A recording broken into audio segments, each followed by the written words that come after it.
back to my channel. This is just a kind of stream of consciousness, kind of general sort of like update video. I haven't taken any notes, so I'm just going to be talking, I don't know, a little bit of random, just a general update video really on my life and I don't know how things are going and that. So yeah, it's quite stressful this month because I've got a lot of stuff coming up which is going to be triggering a lot of OCD. I'm going to be having a new bathroom fitted sometime later this year. I'm not sure exactly when.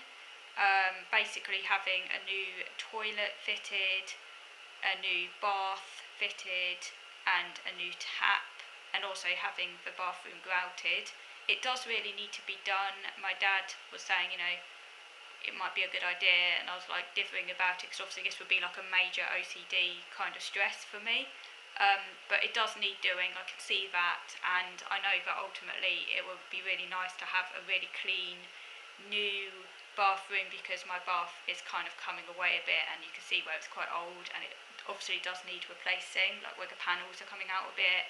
The toilet really needs replacing and it needs grouting. So that's going to be like quite a long job. When my dad had his toilet replaced, it took about 2 hours. This is going to take longer than that because also I need the bath replaced. My dad does know someone who did his toilet a number of years ago. He did a really good job. So my dad's going to see if that person could do the same because he knows that person did a really good job for him and he's based locally. He does have an autistic son, my dad said, who helped him out. I don't know how relevant that is, but should understand autism in theory. Obviously anyone who comes in my place has to be masked. If they don't wear a mask, if they don't agree to wear a mask, I'm sorry, they can't come in. So hopefully their autistic son doesn't have sensory issues around masks if he's helping out. Not all autistic people do. I mean, I don't like wearing masks. I have sensory issues wearing masks, but I have to wear them because I'm OCD. But I know like it can trigger sensory issues for some autistic people. But fact is, my house, my rules, they can only come in if they're wearing a mask. And they have to wear respirator masks, the FFP3, which offers the highest protection, I think something like 98%. Why settle for anything less when you can have 98% protection? I always have respirator masks. They are bloody expensive though. Luckily for me, I say luckily, I don't like being housebound, but as I am housebound, I don't need to wear them that often. So, you know, it's not like a massive cost, but if I had to like, if I wasn't housebound, obviously that would add up. That's just an extra disability cost I have to fund in my PIP, but I do need these masks, so yeah, they have to wear masks. I just leave masks out for them to put on before they come in, and they have to wear the respirators. That's just a rule. It's an iron rule. They have to abide by it. My dad has to abide by it as well. But anyway, this is causing me quite a lot of stress. Just knowing that that's going to have to happen, because I can't be inside while they're in either because I'm OCD. I have to be outside. I'll probably be in the garden shed during that time with headphones on. It's going to be really stressful, but if it's done kind of like in a late spring, summer when it's lighter, I would have longer to ventilate the house before I can come back in as well, because I probably won't be feeling able to come back in until quite late, and at least then it doesn't get dark until later, so it'll be easier to be out, you know, while I need to ventilate the house and stuff, because I often feel I need to allow at least 2 hours before I feel safe to go back in again. Even then I have to wear my mask for quite a long time until I feel that it's decontaminated. I have to have the windows open, the doors open. It's very stressful. And then on the, so yeah, I don't know when it's going to happen, but it'll be happening later in the year. It does need to be done, but it's just, yeah, stressful. And then on the 23rd of January, I have the plumber is coming over because I have a very minor leak in the bathroom. It's not a big leak, thankfully. It's only a tiny little leak at the back of the toilet, which I'm keeping in check. It's not a massive leak. But yeah, obviously it does need to be fixed, and he'll just come and service my boiler. That shouldn't take too long. Also a dripping tap in the kitchen, which has been annoying me for some time, will be sorted. And my dad's also going to be bringing around my brother's old TV.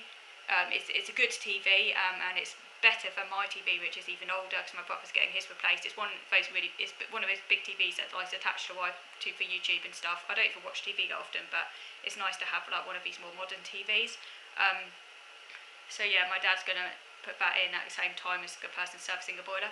That's going to be stressful as well.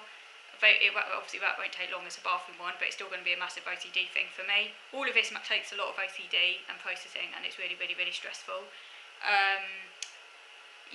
So stressful basically. That actually brings me on to another topic I just wanted to touch on in these videos, is like other people's reaction to those who have mental health problems. And for those who watch this channel and who have mental health problems, whatever they may be, you could probably relate to this, is basically being shamed for having mental health problems. People do it a lot inadvertently, or maybe they're not even aware that they're shaming, I don't know. But anyway, basically, if you have a mental health problem, you are constantly criticised, and I mean constantly. Basically, people are always saying, oh, you're creating problems, oh, it would be so much easier if you could do this, oh, you don't realise how difficult you're being, and stuff like that. Basically, oh, you're getting worse, oh, this is really frustrating, and then people end up shouting at you and stuff.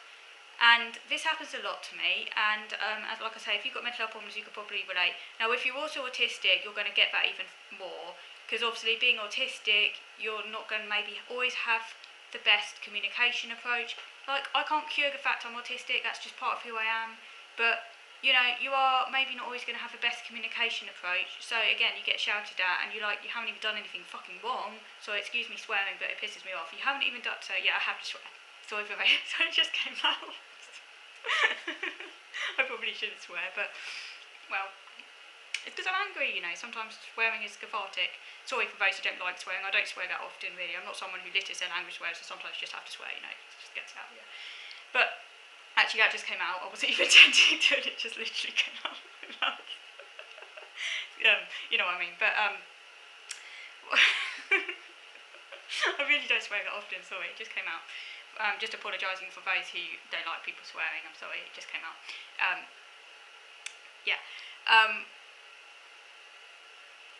What was I saying? Yeah, what I was basically saying is that when you have mental health problems and you're also autistic in particular, in my experience, it is often a case that you feel people do often tell you off for things that aren't even your fault, and this can feel very, very upsetting, and it can kind of, because this has happened like all through my life, and the net result is it does, let's face it, it does erode your sense of self. Like, it's impossible for it not to erode your sense of self, and it can also end up making you feel quite angry and on edge a lot of the time, and a feeling of distrust around other people, because you know that other people are, because it has happened, people do, like, you're constantly being made to feel like you're not good enough, that you should be trying harder, that you're a pain to be around. People do shout, they say, like, oh, you're getting worse, oh, you're creating needless problems. It's almost like they're treating it like it's a choice, like you should be able to change who you are, and you can't, like you literally can't. No, you can't change who you are any more than someone who's got a broken leg can grow a new leg, like you just can't.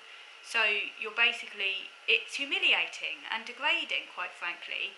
Like, it's hard enough dealing with mental health problems. I don't want any pity. I absolutely cannot stand pity. That's the other ableism thing, by the way, which is also degrading and humiliating, is when people express pity and they say things like, oh, I'm so sorry for you, oh, your life must be so difficult, oh, you must be so depressed, or stuff like that.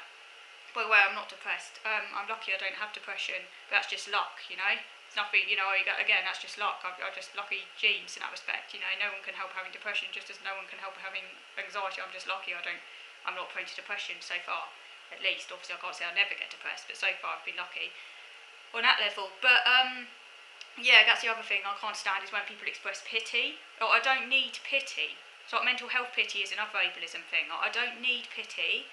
This is my life. Like, I haven't chosen it. It's just how it is. Like, you have to accept it.